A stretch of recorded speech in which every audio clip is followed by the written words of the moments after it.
O senhor não é dono da Polícia Federal.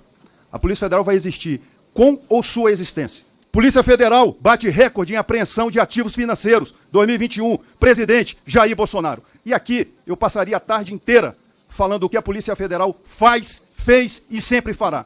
A quem o senhor dirigiu essa acusação? Quem diz enfrentar o crime, mas é sócio dele? Bem, certamente aqui não se cuida de um julgamento do presidente Bolsonaro, porque ele foi julgado pelo povo, foi reprovado, perdeu a eleição.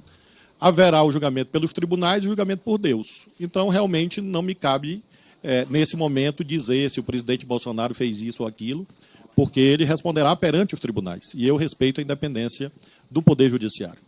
Sobre o governo que diz ter sido feito isto ou aquilo, é claro que quem julga isto não é o senhor, não sou eu, quem julga isso são os eleitores. Essa pergunta que o senhor fez sobre se o governo foi bom ou ruim, foi feita nas urnas ao povo brasileiro, no dia 30 de outubro. E o candidato... Eu não fiz essa pergunta. Vai interromper, senhor presidente, mais uma vez. Senhor presidente. Presidente. Mais uma Presidente. vez. Mais uma vez. Presidente.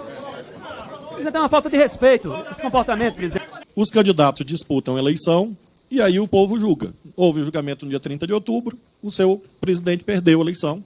Pergunta. Gilberto.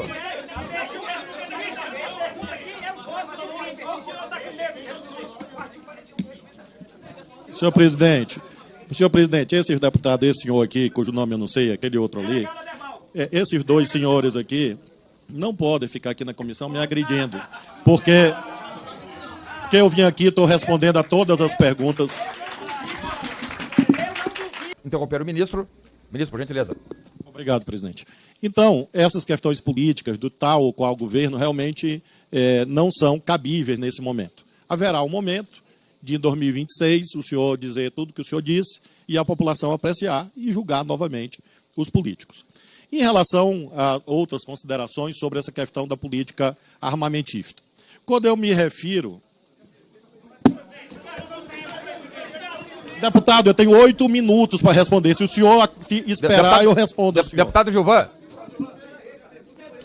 Deputado Gilvan, por gentileza. Por gentileza.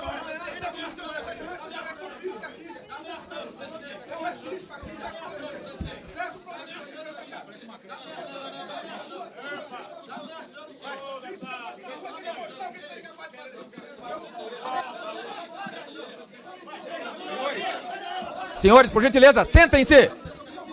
Deputados.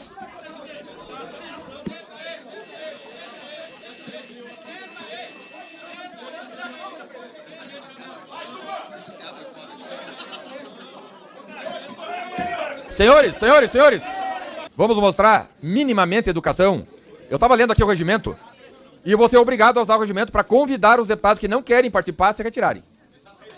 Então, prosseguindo nas respostas, em relação a essa questão da política armamentista, como disse há pouco, não há correlação entre número de armas e número de homicídios. Por que isto? Porque, se nós olharmos, por exemplo, os números recentes, pegar o recorte da Amazônia, na Amazônia aumentaram as armas e aumentaram os homicídios. Então, é falsa a ideia de que quanto mais armas, menos homicídios. Não há correlação em relação a isto. Pelo contrário. O que as notícias mostram? As notícias mostram que quando há mais armas em circulação, legais ou ilegais, é claro que se ampliam as ocorrências, por exemplo, de crimes em lares, por isso que o feminicídio cresceu, crimes eventuais no trânsito.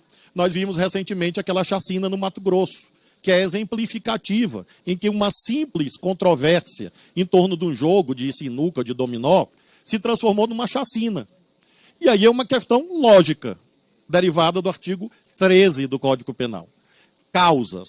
Se aquele cidadão estivesse sem o fuzil na mão, ele teria matado a menina de 12 anos? Resposta, não.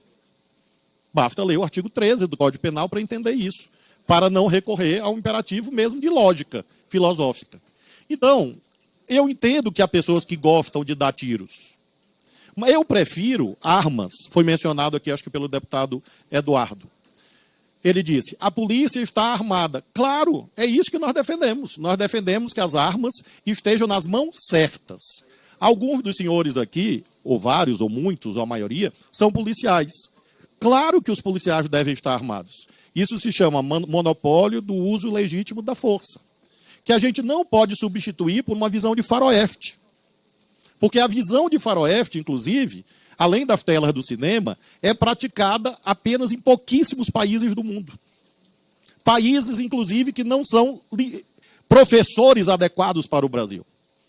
Por exemplo, chacina nas escolas. Qual o país em que se mais realiza chacina em escola no mundo? Os Estados Unidos. E o que é que está acontecendo agora no Brasil? Crescimento de chacina em escola. Será que é impossível enxergar uma correlação lógica entre ódio, violência, armamentismo e crescimento de chacinas em escolas? Será que é por acaso que isto acontece apenas? Será que é por acaso que isto acontece apenas nos Estados Unidos e no Brasil, nesta dimensão? Senhores deputados, senhoras deputadas, sentem, por favor. Deputado Zé Trovão, deputado Duarte, deputado Hélio Lopes. Sentem, senhores. Sentem, senhores. Deputados, explicar. Presidente, eu queria retomar aqui para poder concluir. O ministro acabou de falar para mim aqui que vai pedir uma nova data, que ele não tem condições de continuar aqui, porque nós não temos condições. Vai ter que voltar numa outra data, porque todos, de parte a parte, e o deputado Duarte contribuiu. Vai ter que voltar na outra data.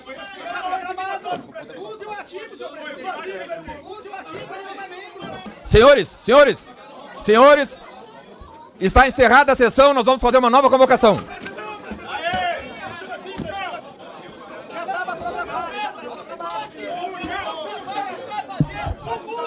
O que eles queriam? Uma revanche, porque na semana passada, você estava de férias, o Dino compareceu à Comissão de Constituição e Justiça e deu um baile nessa oposição bolsonarista, porque ela queria, ela não tinha argumentos para discutir as questões ali, que era por que o ministro foi à favela da Maré, porque foi autorizado pelo Comando Vermelho, baixarias e tal. Olha, o ministro deu um banho neles.